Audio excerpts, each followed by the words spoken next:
morning, guys. Hey, before we get into this fabulous recipe today, I wanted to take a minute. I didn't think I'd be doing anything like this fast in our journey, but here we are. So many of you reached out to me either via email or text message or private message, and some of you even called. And I thank you, but I really am okay. See, there was an individual who left a kind of snarky, mean-spirited comment on one of our videos. Guys, that's part of it. That's gonna happen. That's always gonna happen. So personally, I look at it like, hey, we must be doing something right. We've even got haters now. So it's all good. Guys, it's okay. It's okay. Thank you so much for caring, though. Honestly, he did not hurt my feelings. Some of you started going off into other areas, so I wanted to get my facts right. So using the resources that I have, I know who the individual is. He tried to hide himself. Folks, nothing is private on the internet. Okay? A lot of it may be inaccurate, but in this case, I know who the individual is. And I know that I'm one in a very long line of people that he has been nasty to and or has alienated. Okay? I know that he is originally from Colorado. I didn't know him back in Colorado, but I know that's where he comes from, and I know that he now lives in Arkansas. And I know that he's done some pretty hateful things while sticking his hand out. Okay? I know who he is. And guys, let me tell you what. Here's how you handle this.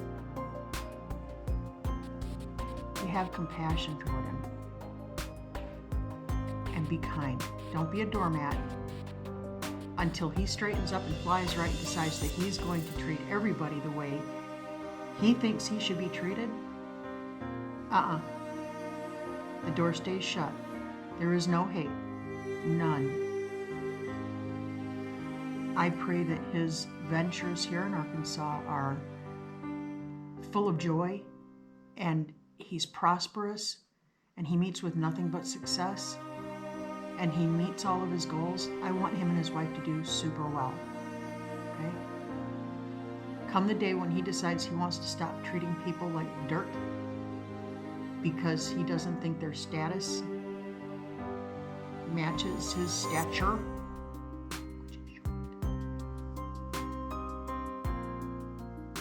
He's got a friend in me, and I'm a pretty good friend to have, and he'll always have that here.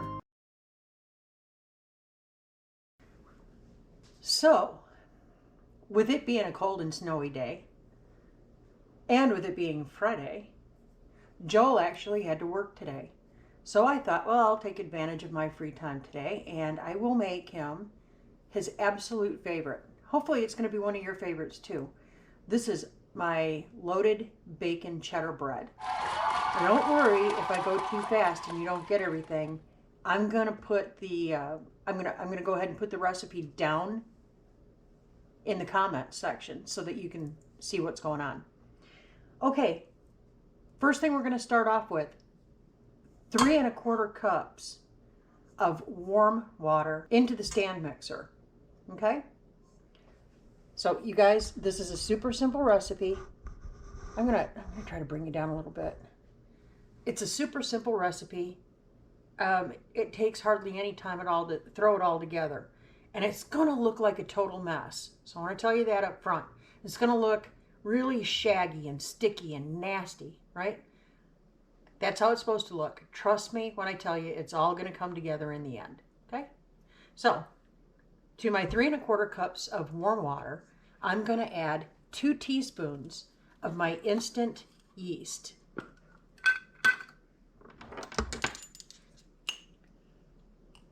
So I really enjoy working with instant yeast because it cuts my work time down a little bit. Okay?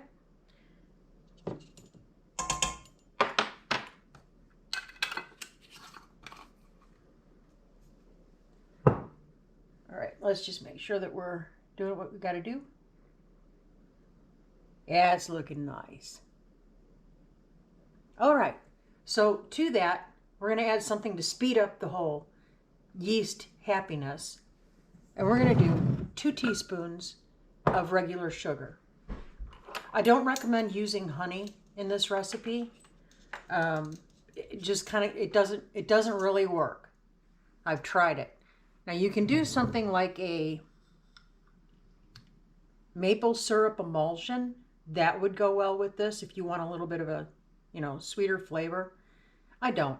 I want to accentuate the bacon, and that's what the sugar will do. So teaspoons, two teaspoons of sugar into your yeast. And guys, it's already getting happy in there. Holy cow. I love my instant yeast. All right, so we're just going to let that sit and get happy and get foamy for just a little bit. Okay, our yeast is looking very, very happy. So I'm going to start adding my flour now. Now this recipe calls for about 6 cups. And again, depending on the humidity in your kitchen, you're going to use more or less. I find typically I have to use even more than 6 cups. So I have 7 cups of flour here. It'll all get used. So what we're going to do is we're going to add the flour just a half cup at a time. Let it get in there and work around.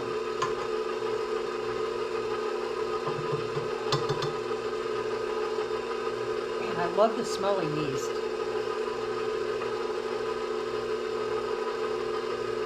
And I like the idea that our house is going to smell like fresh baked goodness when Joel gets home from work.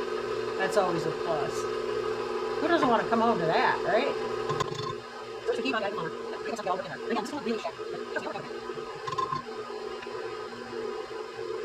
Now you'll notice that I haven't added any salt yet. I don't add the salt to the yeast right away. I always add my salt after I've added the flour. That's just to keep the salt from accidentally murdering the yeast. That was dramatic, right? I was told drama sells on YouTube, so there's your drama. We've got murdering salt.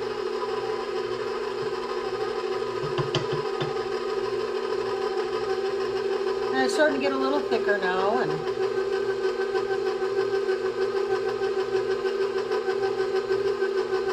it looks like a mess. It looks like wallpaper paste at this point. Wow, I think I'd try to get most of that in the bowl, huh? Guess I'm just going to make a mess. What's the point of doing anything in the kitchen if you can't get a good mess out of it? This is our first snowfall in Arkansas.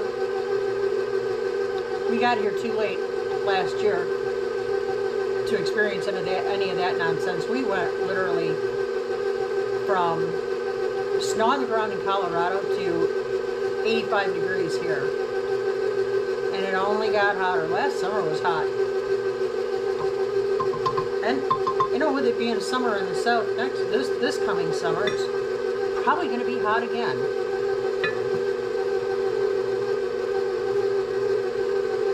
Weird how that works.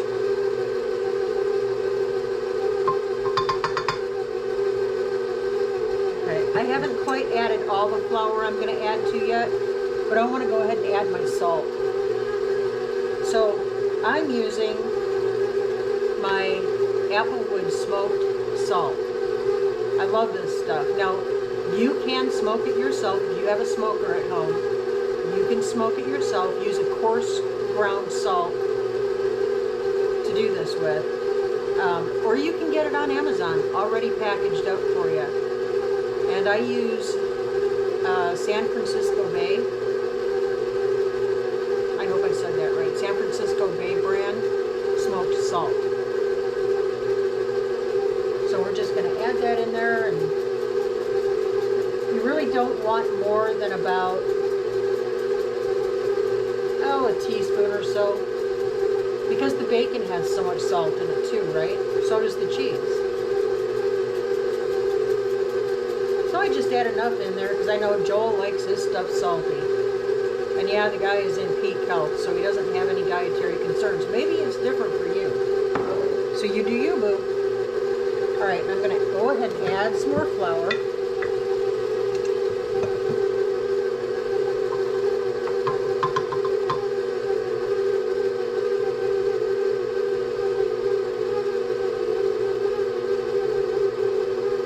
Started to look really, really shaggy now. It's starting to pull together and look like a mess, and that's what we want it to look like.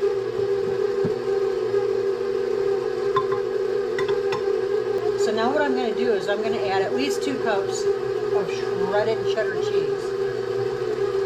Now, this is a preference thing, but for me, I prefer to shred it myself instead of buying prepackaged, pre-shredded cheese. I just think it tastes better.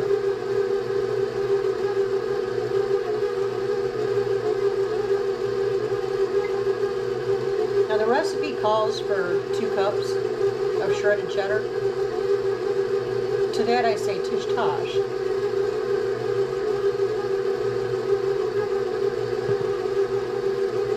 I add closer to 3.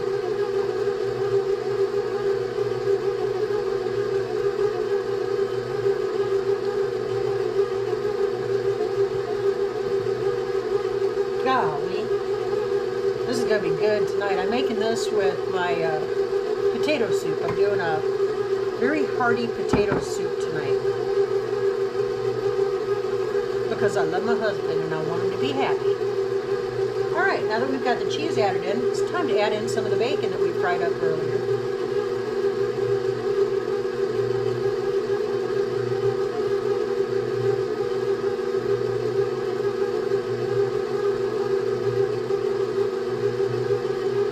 Now again, the recipe calls for 10 strips of bacon. I didn't fry up 10 strips of bacon because my bacon was a much thicker slab bacon, okay? So I did up about 6 strips, I think 6 or 7 strips. I'm just gonna add that in there until it's nice and happy. And I'm gonna leave just enough to sprinkle some on top of the loaves before I bake them.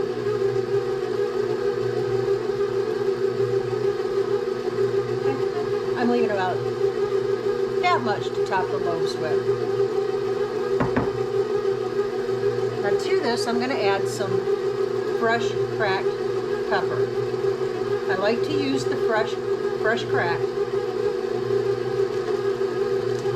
But if you don't have that, if all you have is your regular ground black pepper, go ahead and use it. And this is to taste, again. Now I used an applewood smoked bacon for this. I've been on this applewood kick lately. But,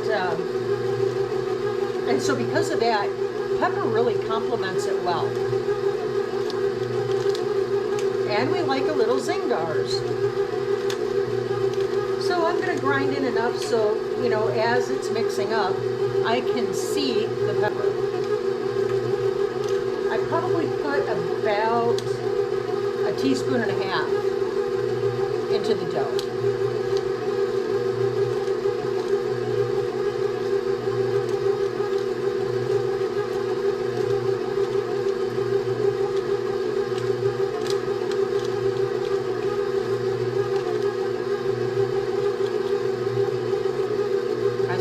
Guys. Now, my dough this morning, we have very high humidity here. And my dough at this point is drooping. It's not so much shaggy as it is droopy. So I want to add some more flour. So I'm going to add another half a cup of flour and see what that looks like.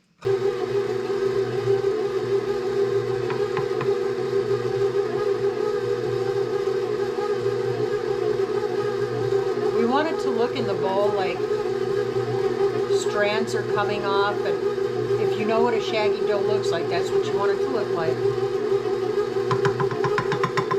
If you don't, it just looks like it's real stringy and it's pulling and very elastic.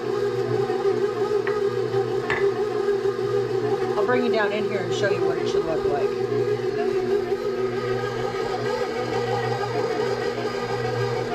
So you want it to be kind of coming off of the sides. So this is a shaggy dough. Right? Now what we're going to do is we're going to take this off of the beater. We're going to cover the dough with a towel. And we're going to put it into a warm oven. And like I've told you before, what I do with mine, I just turn my oven on, let it heat up for a few minutes, and then turn it off. Okay? So we're going to get this off of the beater bars, and then we're going to cover it up, pop it in there, and let it rest, because apparently bread dough needs to rest too. All right, while it takes a nap, I'm going to go do some editing. We'll catch you in a little bit. Okay, guys, we're back. So it's been gently rising in the oven, in a warm oven, for about 30 minutes. I have some flour on my surface here. Now this don't expect this to double in size when it rises. Really what you're doing is you're just letting it rest. Okay? All right. So I have my dough. And what I'm going to do is I'm going to knock it out onto this floury surface here. And it's a super wet, shaggy dough. Don't freak out. I'm telling you, it's all going to come together. But if you're in the mood on a snowy day to get just a little messy in the kitchen, you know, really hoop it up a little bit, then this is the recipe for you. Let's get messy. Now what we're going to do is we're not really kneading this. What we're doing is just kind of rolling it around until it all starts pulling together. Less of a shaggy mess, as it were. So we're just going to keep rolling it around on that floury surface till it all starts to come together a little bit neater.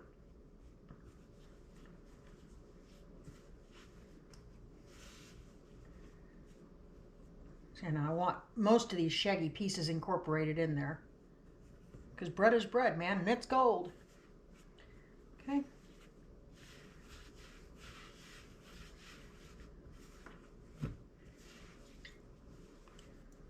So we're just bringing it together. That's all we're doing.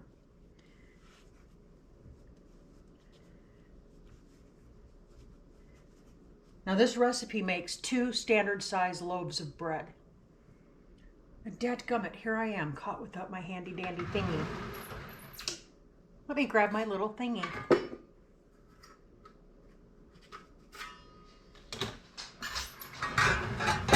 Crud, and here I am, stuck without my pans.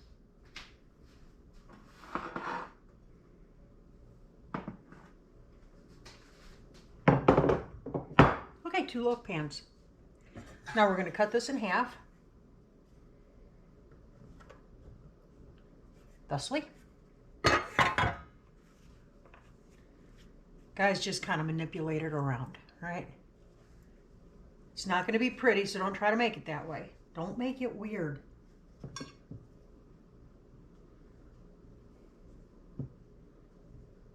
Okay, so I'm just kind of in the pan. I'm manipulating it around till it gets to all the edges. All right. Doesn't have to be perfect. Just needs to be perfect for you.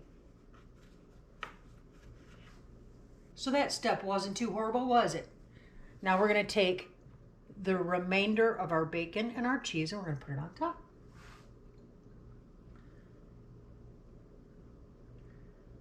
You might be different in your kitchen, but for us, you can never have too much bacon.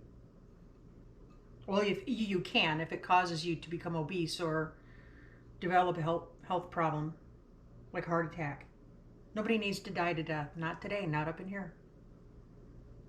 So just gonna sprinkle the remaining bacon. Oh, that's so bacony good. Super pretty. And the remainder of our cheese.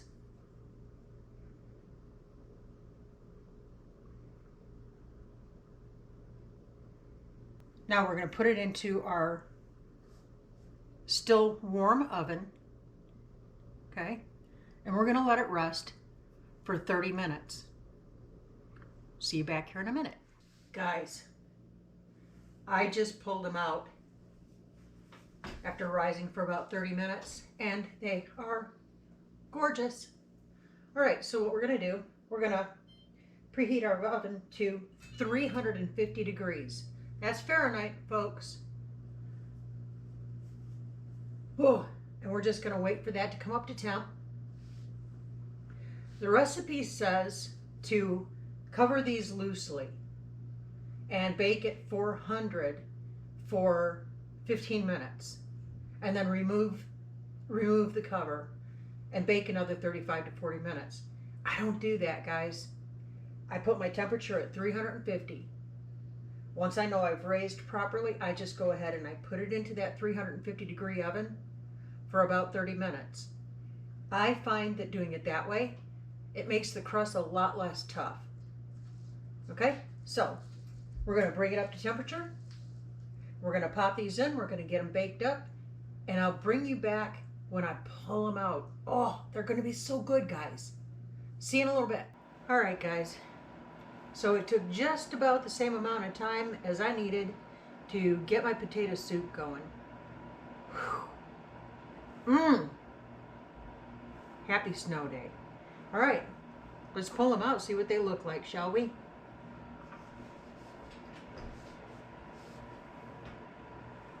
Hello, Wayne.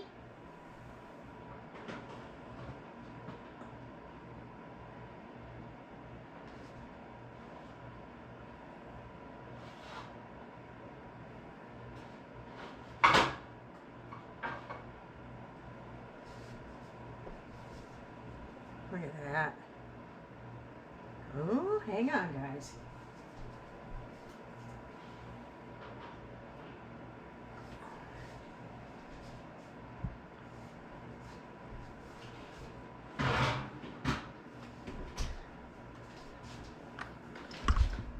Squee! Look at this.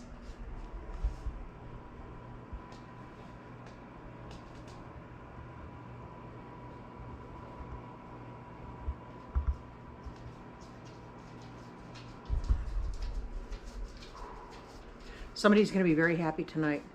Joel will be too, I think. Anyway, you guys have a great blessed day. Have a great weekend ahead. Keep that attitude of gratitude. Keep looking up. Say thank you. And you know what? Until next time, see you on the flip. Bye.